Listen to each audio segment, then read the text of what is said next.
추미애 장관을 들이받고 맞서는 이미지 확실히 구축하자. 출마의 여지를 열어놓은 거죠. 보수여 나를 지켜달라. 보수층들이 볼 때는 강단이 있다. 기계가 있다.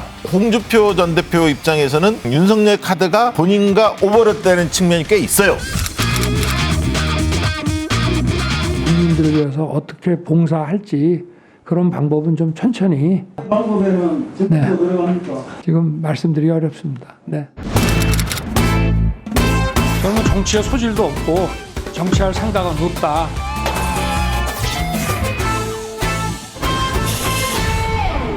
네, 매주 월요일 대한민국 정치판을 발가락이 닿기도 전에 꿰뚫어 본다는 박시도사, 박시영 도사 함께하겠습니다. 어서 오십시오. 안녕하십니까. 네. 윤석열 총장의 발언을 두고 이제 해석이 분분합니다. 퇴임 후 국민을 위해서 어떻게 봉사할지 생각해 보겠다.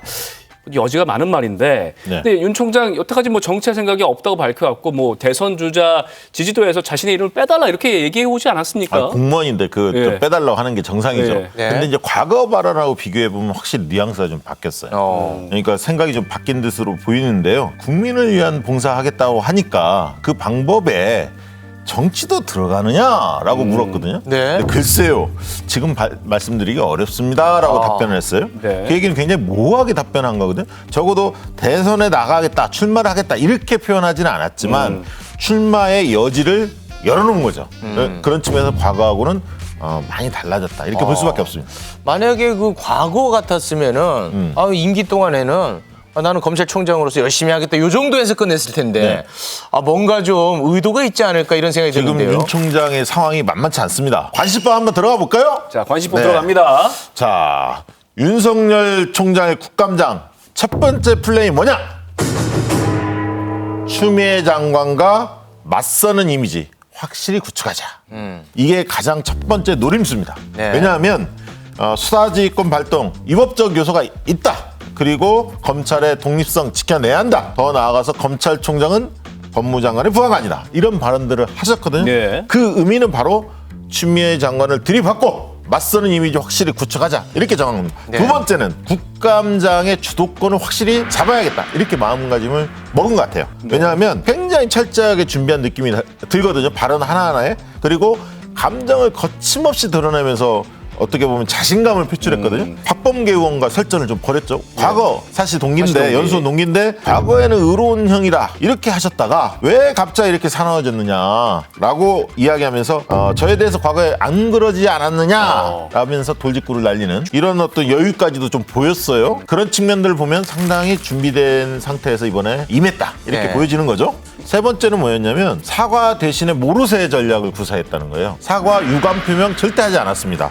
특히 옵티머스 아까 무혐의 처분과 관련해서 부장선에서 처리했지 나는 몰랐다 이렇게 밝혔고요. 조선일보 사주나 중앙일보 사주 만난 거에 대해서 사실 아니냐 이렇게 묻자 상대방이 있기 때문에 확인해 줄 수 없다 이렇게 발뺌을 했고요. 피감기관의 장은 대개는 만약에 옵티머스 물어봤을 때 밑에서 전결 처리했는데 문제가 커지지 않았습니까? 무혐의로?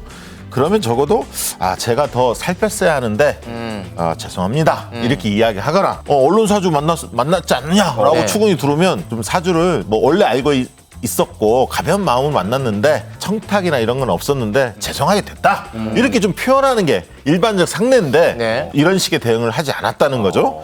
윤 총장의 이런 태도들을 보면 굉장히 좀 이례적이다 이렇게 느껴집니다.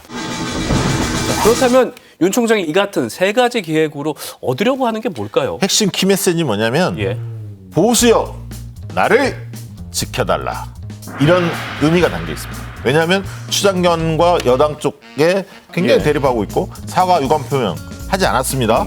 초질관 보수층 사람들이 좋아하는 얘기만을 했어요. 그리고 내용이지만 태도도 굉장히 중요한데 거침없는 모습을 보여줬거든요. 감정을 컨트롤하지 못하는 모습을 보여주다 보니까 중도층은 좀 시큰둥했습니다. 왜냐하면 그런 모습이 그렇게 그닥 좋아 보이진 않았거든요. 뭐 책상을 두드린다. 그다음에 좀 얼굴이 좀 빨개져서 흥분하는 모습이 그렇게 긍정적으로 비춰지지는 않았지만 보수층들이 볼 때는 강단이 있다. 기계가 있다. 이렇게 읽혀졌을 것 같습니다. 그래서 윤석열 총장을 좋아하는 마니아층 확실히 만들어진 것 같습니다. 그래서 윤석열 총장 입장으로는 굉장히 성공한 국감 이렇게 평할 수 있을 것 같은데 참 신기한 여론조사가 나왔어요. 근데 목금토 3일간 여론조사 한 기관이 있었습니다. 그 결과 보면은 2주 전하고 비교한 결과가 나왔는데 2주 전에 조사하고 정당 지지도가 전혀 변화가 없어요. 그러니까 윤석열 총장 개인만 남는 장사였지 국민의힘 입장에서 별로 도움이 안 됐다. 이 결과의 의미는 결국 중도층이 보수로 이동하지 않았다는 것. 그러니까 중도층이 기대했던 윤 총장의 모습을 윤 총장이 보여주지는 못했던 거 아닌가 하는 생각도 듭니다. 그러면 그 국민의힘 쪽에서는 큰 득을 얻지 못했는데 네. 그런데 요새 보면은 러브콜을 좀 많이 하는 모양새란 말이죠. 그렇습니다. 근데 국민의힘에서 수장은 김종인 위원장이란 그렇습니다. 말이에요. 김종인 위원장은 윤석열 총장 어떻게 생각하고 있는 겁니까? 김종인 위원장 입장에서 볼 때는 양날의 검이자 독이 든 성배다 이렇게 평가할 수 있을 것 같습니다. 어떤 왜냐하면 단계는 굉장히 호재입니다. 이게 국민의힘 입장에서. 왜냐하면 단계적으로? 대선에 대표적인 주자가 별로 안 보였잖아요. 네. 기대감을 불러일으킬 수 있는 보수층한테 그런 측면에서 굉장히 호재는 분명합니다. 그런데 이게 중장기적으로 보면 악재일 수 있다는 거죠. 왜냐하면 윤 총장이 자리를 꿰찼기 때문에 다른 후보들이 부상할 수 있는 공간이 별로 없어졌어요. 기회가 차단된 거죠. 그래서 윤 총장이 만약에 합류한다면 문재인 정부를 때리는 데는 힘이 되겠지만 도움이 크게 되겠지만 힘이 실리고 반면에 윤 총장은 아직 외부 인사입니다. 네. 그리고 대선 나올지 안 나올지도 아직 명확히 입장을 정한 게 아닙니다. 때문에 굉장히 위험 부담이 따를 수밖에 없다는 거죠. 근데 지금 홍준표 의원이 뜬금없이 네. 윤석열 총장에게 뭐 직접적으로 정치권에 들어오라 이렇게 반응을 했단 말이에요. 네. 홍준표 의원은 왜 그런 겁니까? 네, SNS 잠깐 예. 좀 소개를 해드리겠습니다. 그만 총장직에 미련 갖지 말고 사내답게 내던지세요. 잘 모실 테니 정치판으로 오십시오. 윤 총장이 등장하면서 속으로 가장 쾌재를 불렀을 사람이 바로 홍준표 전 대표입니다. 최대 수혜자. 저는 이렇게 이야기하고 싶은데 왜냐하면 국민의힘 좀 들어가려고 호시탐탐 노리고 있어요. 무소속 아닙니까?